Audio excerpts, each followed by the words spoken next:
Hello. Hang on a sec.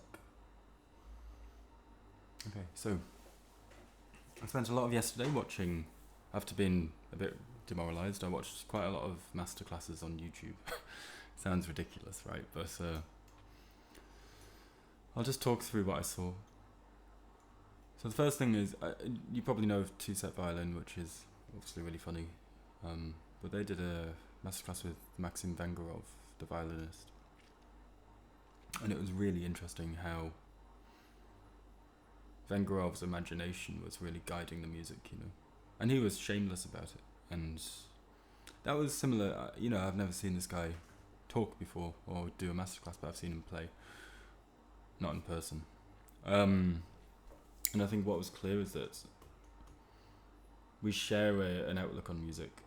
He's just operating at a much, much higher level than I am, but we share an outlook that imagination is a core part of how to interpret music, and that you shouldn't be ashamed of using your imagination. Where I get the impression, I also watched some Barenboim do Beethoven, and Beethoven is obviously very kind of structured, and he sees it in a quite old-fashioned kind of absolute music way, where there's no need for any other interpretation or any other layer of imagery. But I thought I would never be able to operate or play musically without that story. And it also got me quite excited to try and find the narrative. There's always some movement or a reason for notes. And even if... Because who was saying what? What was he saying? Oh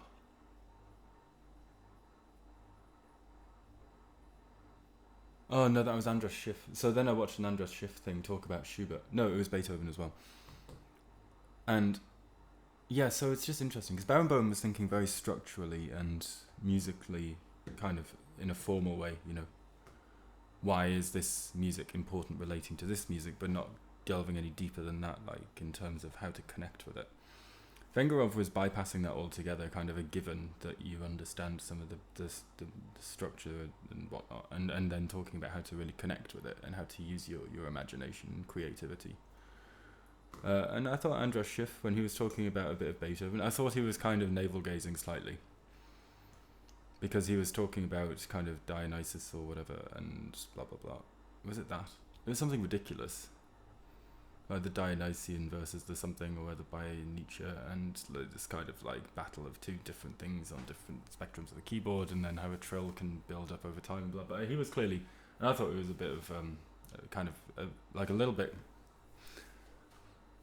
contrived, It doesn't really make much sense. But I did also think that the important thing is that he found something to connect to in the music, and if that's what he connects to, then that's the only important thing. Because if he has a deeper connection to the music than just getting the notes right, there will be that deeper element in his playing that other people can connect to and see. That's not just contrast in light and shade. That's contrast in his mind of something else. And I think that has to come out in your playing somehow. But Wenger, they were doing this kind of crazy Isai violin ballade, I think. It's super famous. It's the one with the crazy chords at the end that go really fast. But he was just finding so many little bits of imagery. He didn't even make a coherent story, But for him, he needed just snapshots of imagery and stories, minute stories to connect to through the piece. And I'm sure overall he had an idea of what he wanted it to be, but I think especially when he was teaching someone else, he was using the imagery very clearly to find a way to get someone else to think about the music in a creative way, So he wasn't navel gazing about it, but he was just like, we're through a dark tunnel. We've seen the light. We're in a boxing match, doing kind of thing. And I think that was just very effective. So I'm not going to go dial it up to 11 like Vengerov does, but I am going to start thinking about what is the music all about. And Bach is very hard for me to do this with, but I'm going to try. Chopin I think will be easier, but I'm kind of dreading it because I'm not bored of the piece, but I've played it so many times that I am slightly over the hill on that piece, if that makes sense. And Van Gogh was saying this too,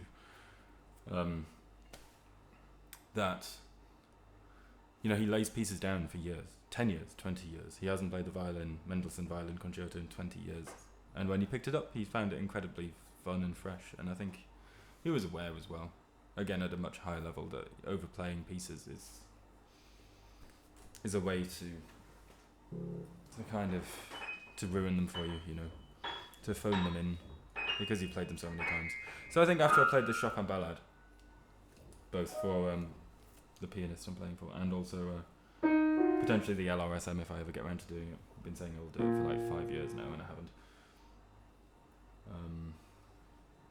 But if I ever get around to doing that, then I will lay down the Chopin Ballade for a while, because I'm over it, you know. There's more music in the world that I want to explore. But for now, I'm going to put my heart into it, you know. I haven't got that long to go. And Bach, I'm still very much interested in. You know, it's still something I just do not understand. So I want to keep playing Bach. Right. So, in the Sinfonia, let's think about this. We have 3 discrete things going on. We have the grave, adagio.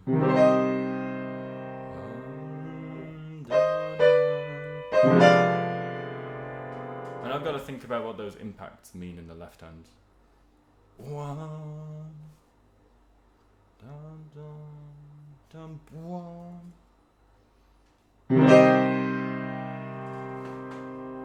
Like, how soft do I go in the right?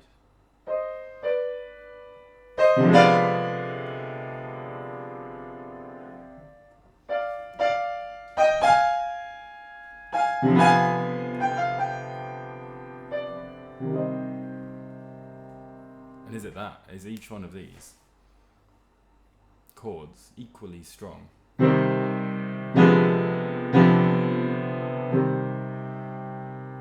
Da da dee, da da da da, da da da da, ya da da dia. Ya da da da, da da da da, dee, ya da da da da,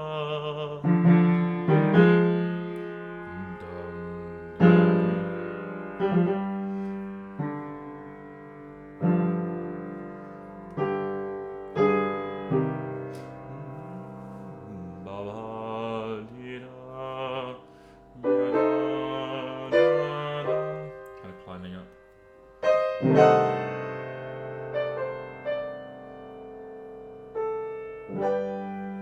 I'm going to play it a few different ways. Loud and confident and faster.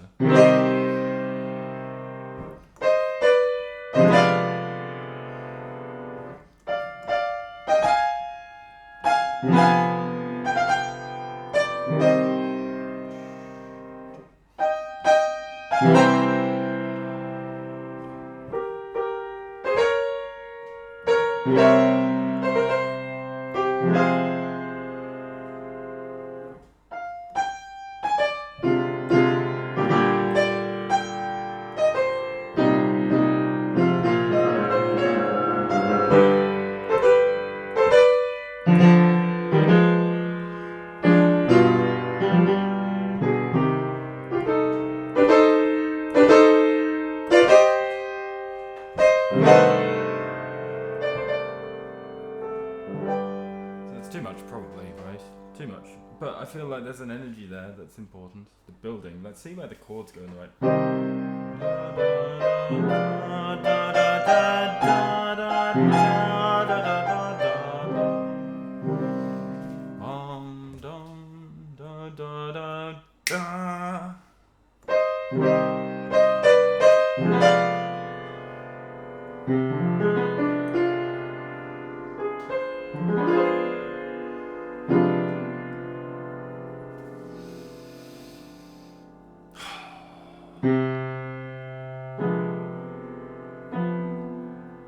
something immobile at the base. something wanting to reach higher in the treble, and there's something very intense happening in the middle. Immobile bass, right? This note. If you don't have that note,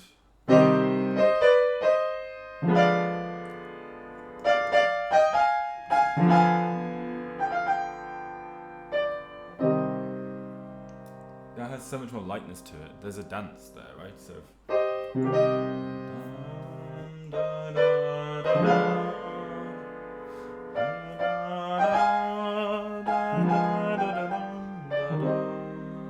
With that bass note.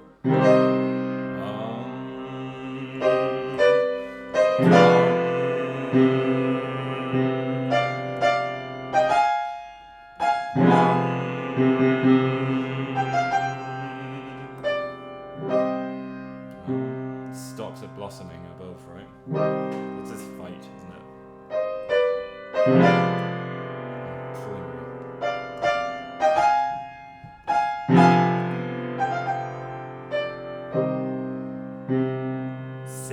Serious bass never lightens up.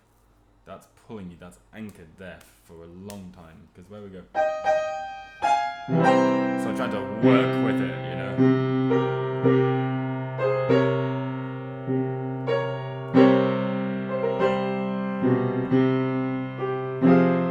Still there.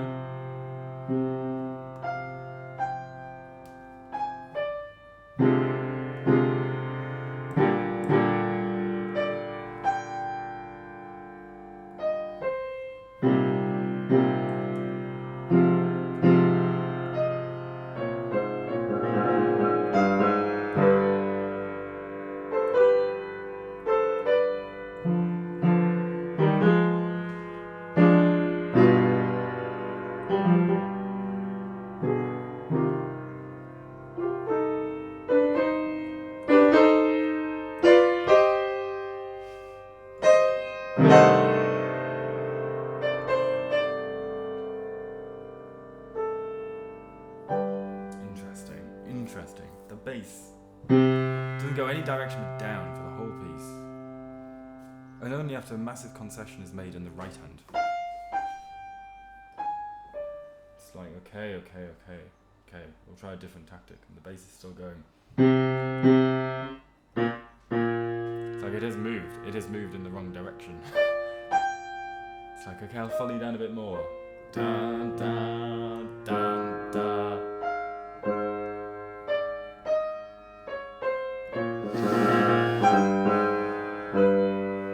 It's like confidently, even playfully,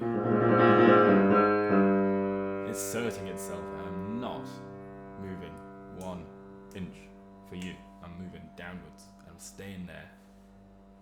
There's even a little protest up here.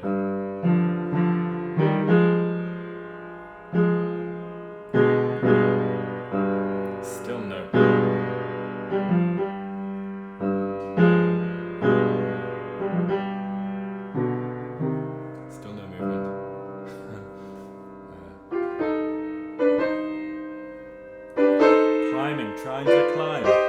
Trying to climb, and still no movement.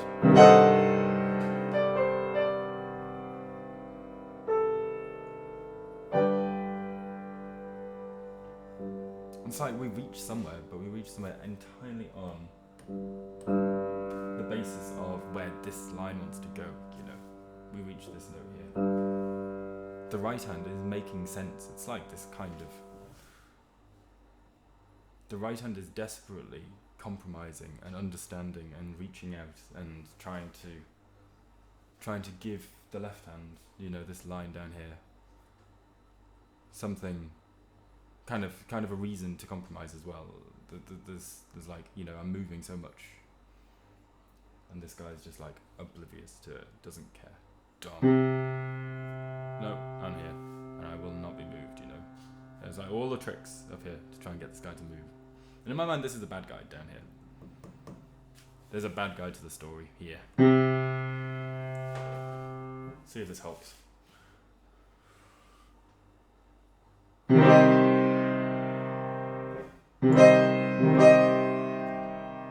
like ostensibly the opening is fairly even, but you still soon realise there's the inequality in terms of who is doing the compromising, you know.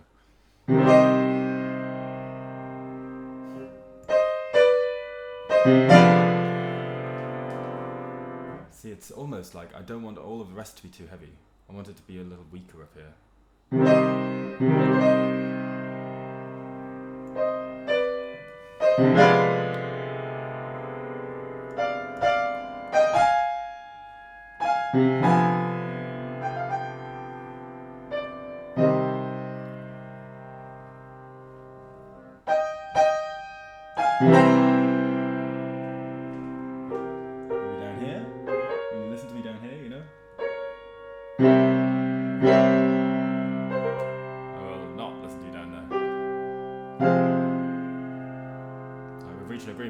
Because I haven't moved, you've had to agree with me. It's like, okay, what about if we try like this? Like, you know, good one. I'll just keep going down. What about this one?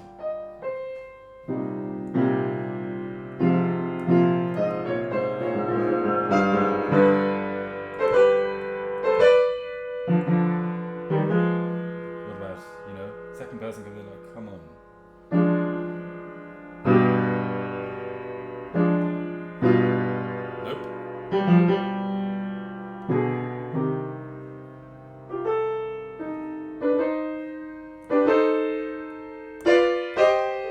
Trying to escape, you know, trying to actually move away from this thing that won't compromise.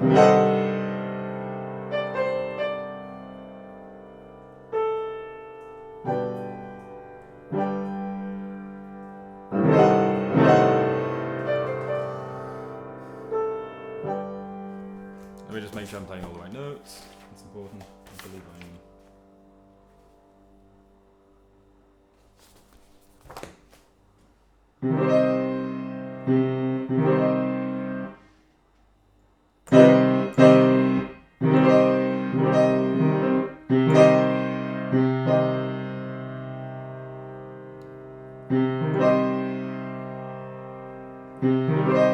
I like the bass actually, because that highlights my point, right? That if the bass comes in first,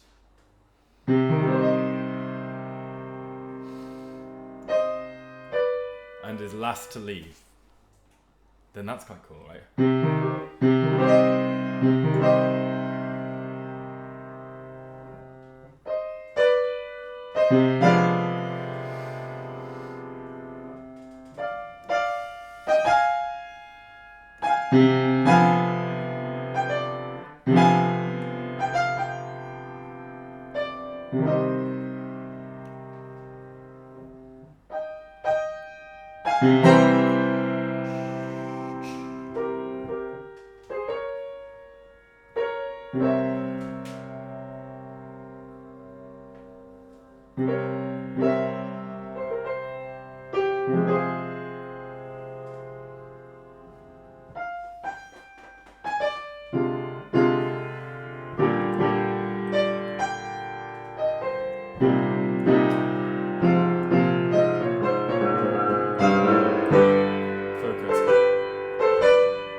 Still playing here?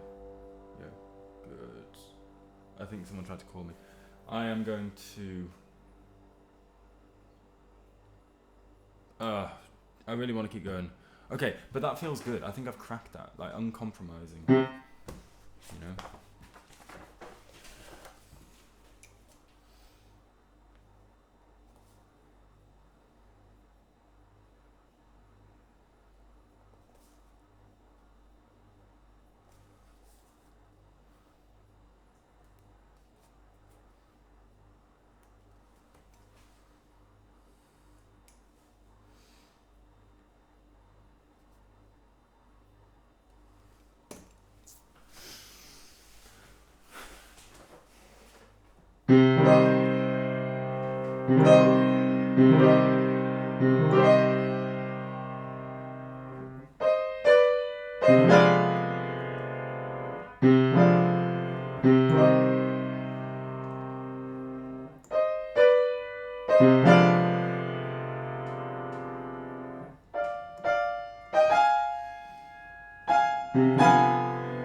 I think it's too much.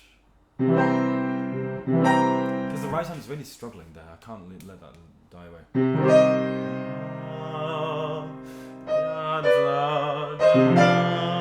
Yeah, I need that strength. Fighting against it, you know.